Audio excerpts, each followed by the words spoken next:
Halo pemirsa, salam jumpa kembali dengan saya Mas Tejo. Salam Rahayu Sagung Dumadi. Pemirsa dimanapun Anda berada, pada saat ini saya berada di Dusun Sidorjo, Desa Jambewangi, Kecamatan Sempu, Kabupaten Banyuwangi. Saya akan mengadakan perjalanan menuju ke situs bahwa di hutan di sana di atas itu ada sebuah situs peninggalan pada zaman dahulu, yaitu satu-satunya situs yang terletak di lereng Gunung Raung di sebelah selatan. Seperti apakah situs tersebut? Ayo ikuti perjalanan saya.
Oke pemirsa, setelah tadi melintasi jalan berbatu yang cukup ekstrim dengan tanjakan yang cukup tinggi dan masuk hutan pinus yang cukup jauh juga ke dalam, maka sampailah di tempat ini, yaitu di potensi cagar budaya Candi Gubuk Payung, Desa Jambewangi, Kecamatan Sempu, Kabupaten Banyuwangi. Nah pemirsa, seperti apa keadaan situs ini? Mari kita lihat ke dalam. Yuk.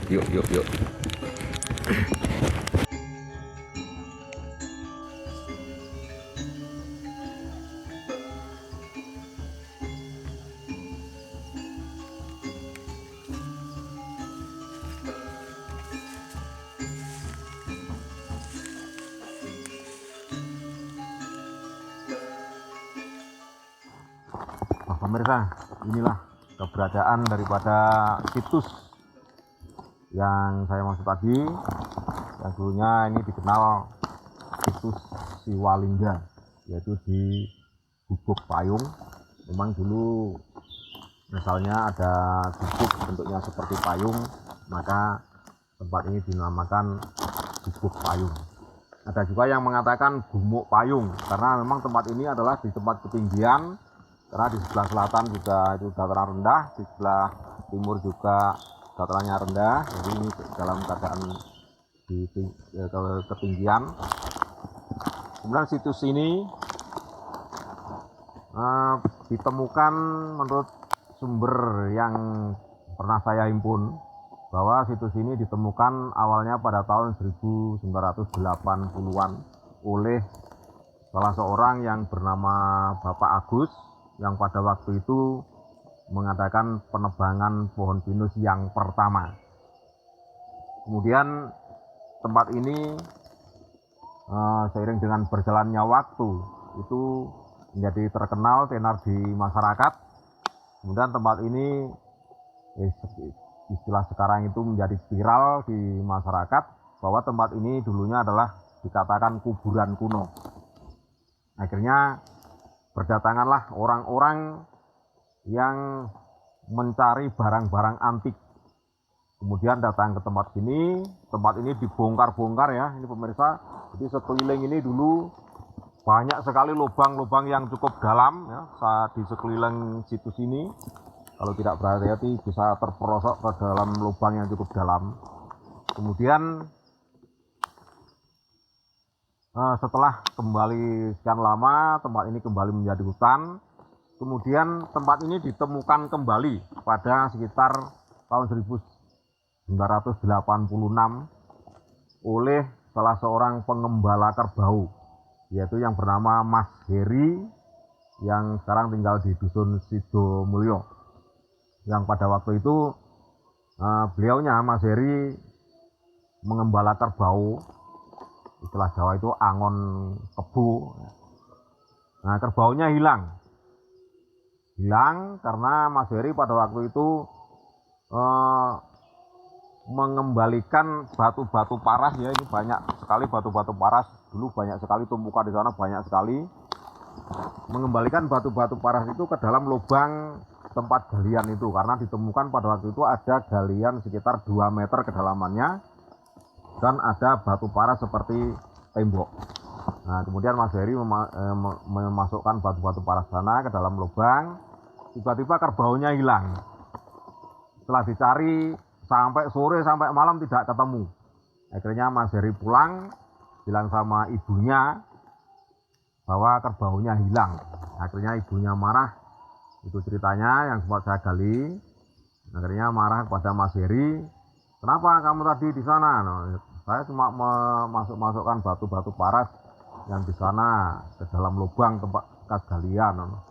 Nah, akhirnya terus besoknya disuruh datang kembali ke sini dengan membawa istilah Jawa itu cok bakal, nah, atau kembang istilahnya Jawa. Akhirnya setelah Mas Heri kembali ke sini membawa sarana cok bakal tadi atau bunga, tiba-tiba kerbaunya ketemu lagi. Nah, jadi ada di sekitaran di sini, tidur di sekitaran di sini. Padahal kemarin sudah dicari-cari tidak ada. Nah, itulah pemirsa. Kemudian seiring dengan berjalannya waktu, kemudian pada tahun 2006, sekitar 2006, saya bersama rekan-rekan di sini, umat Hindu di sini, mengadakan pembersihan tempat ini. Kami bersihkan bersama-sama. Kemudian kami adakan upacara penyucian lokasi ini. Kebetulan pada waktu itu ada naklingsir, ya, ada pandita Hindu yang kami tidak mengundang, tapi tiba-tiba beliaunya itu hadir pada dalam upacara ini, tidak disangka-sangka, yaitu Sri Empu Rastra Gunawibawa dari Kaleakah Negara. Itu. Kemudian pada waktu itu upacara cukup meriah karena umat Hindu di wilayah lereng Gunung Raung di sini, bahkan sampai di wilayah selatan juga datang di tempat ini. Tempat ini menjadi ramai sekali. Kami juga mengundang dari pemerintahan desa, kemudian dari ADM Perhutani Kabupaten Banyuwangi, dan juga para pejabat-pejabat perhutani di sekitar ini. Yang pada waktu itu kami diberikan lokasi oleh Bapak ADM, waktu itu Bapak Yahya Amin.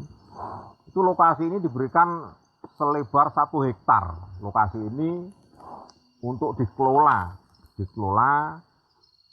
digunakan untuk kegiatan-kegiatan keagamaan di situs ini. Tapi karena ya berjalannya waktu seperti itulah, kami mengurus izin dari pihak-pihak terkait, ke dinas instansi terkait, karena mengalami kendala-kendala, akhirnya tempat ini ya seperti inilah, terbengkelai seperti ini. Dan bahkan ini sudah banyak ya batu-batu parasnya yang hilang, nggak tahu kemana. Dulu di sini ini tumpukannya itu sangat tinggi sekali, kemudian ini juga tumpukannya begitu tinggi, bagus. Tapi sekarang sudah berubah seperti ini. Kami juga tidak tahu bagaimana ceritanya, karena kami sudah lama tidak mengurus di tempat ini. Itu tadi karena terkendala adanya izin. Nah, ini pemirsa, dulu di belakang sini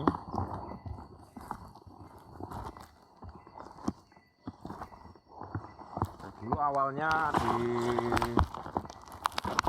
sebelah sini kalau tidak salah, itu yang pertama kali ditemukan itu pohon andong kuring, ya, seperti ini, seperti andong ini kalau orang Jawa. Jadi dulu kalau tidak salah titik penemuannya pertama itu di lokasi di sini, sekitar sini. Dan banyak sekali juga potongan-potongan ukiran yang sekarang masih diamankan oleh umat di Desa Jambewangi ya, di umat Hindu di sana masih sekarang diamankan. Bukan berarti kami memiliki, tidak, kami amankan supaya tidak hilang, karena itu ada macam guratan-guratan, ukiran-ukiran yang nggak tahu itu motif zaman kerajaan apa, kami tidak tahu. Karena pada sekitar tahun 2011 yaitu tempat ini sempat ditinjau oleh Dinas Purbakala dari Trowulan. Pada waktu itu adalah Bapak Aris. Karena kami juga melaporkan ke Dinas Purbakala, yang kami lapor ke Dinas Purbakala Kabupaten Banyuwangi, kemudian ditindaklanjuti. Kemudian maka Dinas Purbakala Jawa Timur, yaitu Bapak Aris, langsung meninjau lokasi ini. Namun keadaannya belum masih bagus, masih banyak tumpukan batu-batu. Beliau beserta rombongannya meninjau lokasi ini, mengadakan ya penelitian, apa istilahnya saya kurang tahu itu ya, istilah purbakala. Kemudian beliaunya mengatakan bahwa ini menurut dari Bapak Aris tadi dari Dinas Purbakala, bahwa tempat ini, situs ini adalah pintu masuk ya, pintu masuk. Jadi memang menurut cerita dari masyarakat yang sempat saya gali, bahwa ini dulu masuknya ke lokasi ini dari selatan ya, dari selatan sana. Itu ada macam trap-trapan ya, atau tangga-tangga yang dari batu paras. Itu dari selatan memang. Dan sumber yang saya dapatkan juga dari teman-teman yang Mas Heri dan lain-lain yang sempat angon di tempat ini dulu, itu memang ada semacam pondasi paras. Pondasi dari paras itu yang beberapa trap memanjang dari timur ke barat, nggak tahu berapa tingkat itu, nggak tahu itu apakah masuk lebih dalam lagi atau kemana, kami tidak bisa menemukan bekas bangunan itu. Nah itu pemirsa yang beberapa yang dapat kami sampaikan dari beberapa sumber. Kemudian tempat ini baru-baru ini juga sudah sempat dikunjungi oleh dari Dinas Purbakala Kabupaten Banyuwangi. Ruangannya sudah dipasang papan nama juga seperti itu.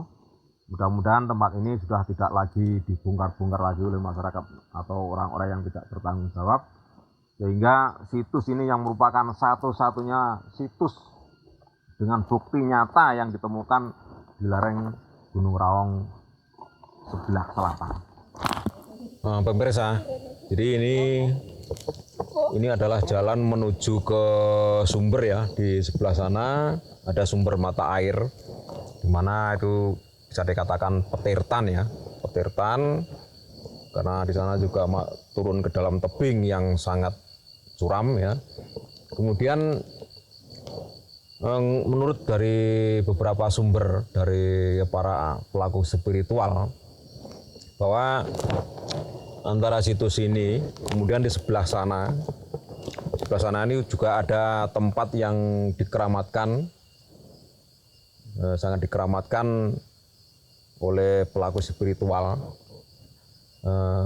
Kemudian di sebelah sini konon katanya ini sekitar 100 meter dari sini, ini adalah tempat dulunya ada tempat untuk penyimpanan alat-alat upacara. Bahkan konon katanya juga sering terdengar suara genta di sekitar sini. Kemudian di sebelah ke utara lagi, ke atas lagi, itu ada bangunan yang masih utuh. Konon katanya berupa lingga yang cukup besar ya di sebelah utara di sana. Jadi itu menurut dari beberapa sumber pelaku spiritual, dan itu tidak hanya 1-2 orang yang menceritakan. Banyak para pelaku spiritual yang mengatakan demikian. Namun bagaimana kenyataannya, Ya kita tunggu saja kemunculannya nanti, nggak tahu kapan. Mudah-mudahan hal ini bisa betul-betul terwujud.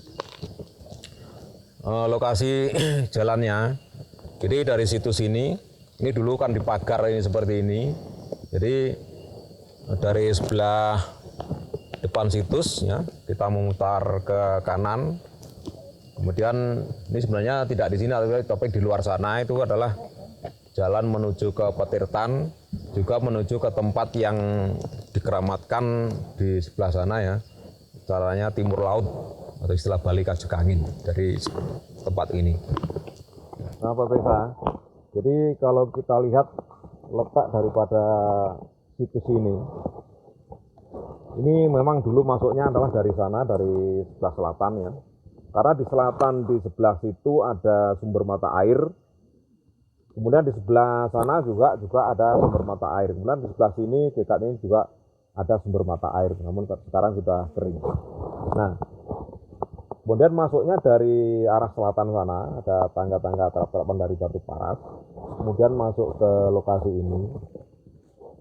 Dan menurut dari penjelasan Bapak Aris dari Dinas Purbakala Jawa Timur, bahwa memang tempat ini untuk upacara keagamaan itu tepat menghadap ke Gunung Raung, karena Gunung Raung di sana, di utara ya. Jadi di utara di sana. Jadi tepat kalau sembahyang itu menghadap ke Gunung Raung. Nah, kemudian pernah ditemukan peripeh, namun sekarang sudah nggak tahu kemana keberadaannya.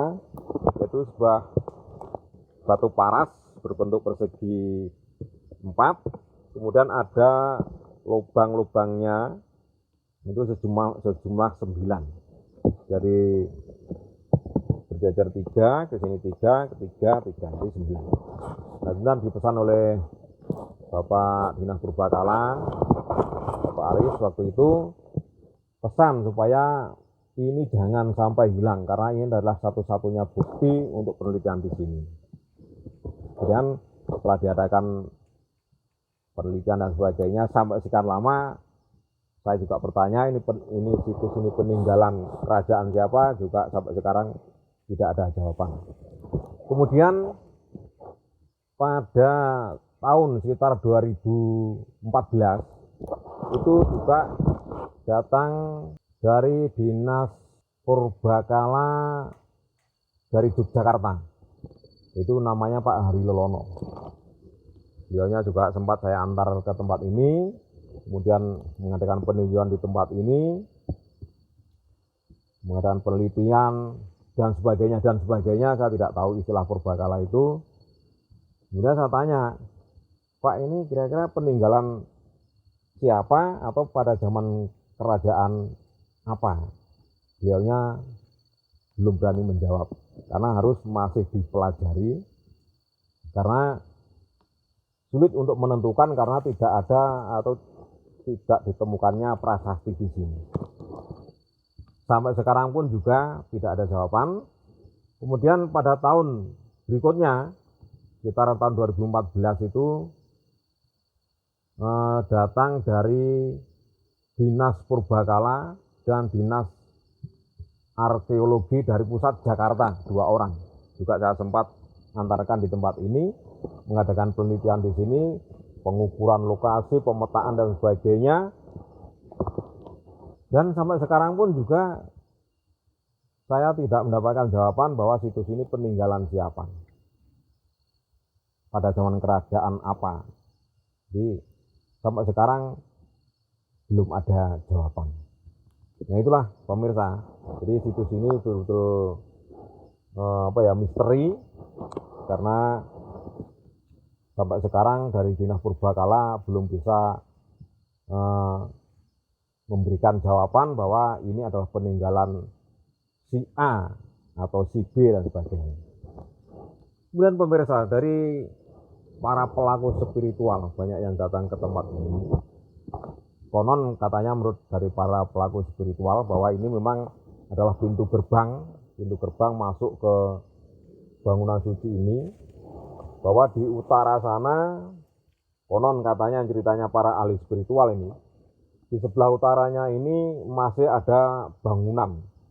Jadi bangunan yang masih utuh, tertimbun, namun sekarang belum muncul ya. Nah, sekitar 200 meter dari tempat ini itu masih ada bangunan. Memang di sebelah utara sana tempatnya adalah meninggi begini. Memang sudah tepat sekali kalau masuk dari selatan, kemudian ini pintu gerbang, kemudian ke bangunan utama, kemudian untuk upacaranya menghadap ke Gunung Raung. Jadi Gunung Raung adalah sebagai lingganya di Jawa Timur, utamanya wilayah Banyuwangi ini. Jadi, kemudian berikutnya juga banyak para pelaku-pelaku spiritual dari Bali juga banyak yang datang kemari.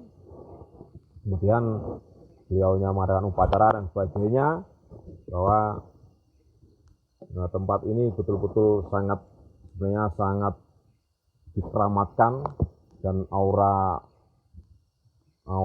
energi positifnya yang sangat luar biasa. Namun ya seperti inilah pemirsa, keberadaannya sekarang sangat memprihatinkan karena jauh dari pemukiman, juga jalannya yang sulit, sehingga tempat ini sempat terbengkelai seperti ini. Jadi ya kami sebenarnya prihatin dengan keberadaan situs ini. Seperti batu-batunya dulu banyak sekali tertumpuk banyak di sini, tapi sekarang sudah nggak tahu pada kemana, kami juga tidak tahu. Mudah-mudahan dari pemirsa ada yang terketuk hatinya, mempunyai simpati, sehingga peduli dengan tempat ini, ditata dengan sebaik mungkin sehingga nyaman untuk mengadakan kegiatan upacara-upacara keagamaan. Nah, demikian pemirsa sekilas yang dapat saya sampaikan. Untuk lebih lanjutnya tunggu pada tayangan berikutnya.